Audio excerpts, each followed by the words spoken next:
তিনটি জিনিসের সমষ্টিকে ঈমান বলা হয়েছে। যেমন বলা হয়েছে ইতিকাদু বিল কলবি, অর্থাৎ অন্তরের দ্বারা দিয়ে সেটাকে বিশ্বাস করে নেওয়া আল্লাহ পাক রব্বুল আলামিন আছেন, আল্লাহ তাআলার সমস্ত ক্ষমতা রয়েছে, আল্লাহ পাক রব্বুল আলামিনের সৃষ্টিকর্তা, তিনি রিজিক দাতা, তিনি খালিক, তিনি মালিক, তিনি হায়াতের মালিক, তিনি সমস্ত কিছু তিনি পরিচালনা করেন।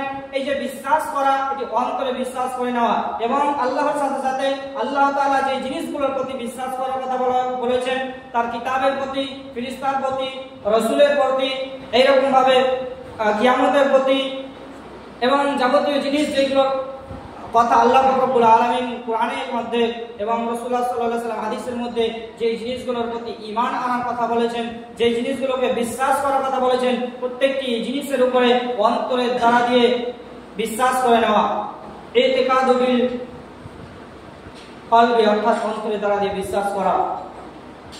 নুতকু বিল লিসান, এবং সেটা মুখের দ্বারা উচ্চারিত করা। শুধুমাত্র অন্তরে বিশ্বাস করে নিয়েছে যে আল্লাহ তাআলা আছেন, আল্লাহ তাআলা সৃষ্টি করেছেন, ফেরেশতা রয়েছে, নবী রাসূল তিনারা দুনিয়াতে এসেছিলেন, কিতাব কুরআন হচ্ছে আল্লাহর কিতাব, এটা শুধু অন্তরে বিশ্বাস করে নেওয়া নয়, এটা মুখের দ্বারা দিয়ে উচ্চারিত হবে। আর সে মুখের দ্বারা দিয়ে উচ্চারিত, অর্থাৎ যেমন আমরা প্রকাশ করে থাকি লা ইলাহা ইল্লাল্লাহ, আশহাদু আল্লা ইলাহা ইল্লাল্লাহ ওয়া আশহাদু আন্না মুহাম্মাদান আবদুহু ওয়া রাসূলুহু, এরকম ভাবে যে কোরআন আল্লাহ তাআলা কিতাব, সে কোরআন মুখের দ্বারা উচ্চারিত হবে, তা তিলাওয়াত করা হবে। এবং তারপরে পরে আরেকটি হচ্ছে আমাল বিল জাওয়ারিহ, অর্থাৎ অঙ্গ প্রত্যঙ্গ দ্বারা দিয়ে তার প্রতি আমল করা। শুধুমাত্র বিশ্বাস করলে হবে না, এবং শুধুমাত্র বিশ্বাস করার সঙ্গে সঙ্গে মুখের দ্বারা দিয়ে উচ্চারিত করলে হবে না। তৃতীয় নাম্বার যে পয়েন্ট রয়েছে সেটিও, তৃতীয় নাম্বার যে শর্ত রয়েছে সেটিও পালন করতে হবে। অবশ্যই এই তিনটি জিনিস যদি থাকে তাহলে আপনার ঈমানটা পরিপূর্ণ হবে।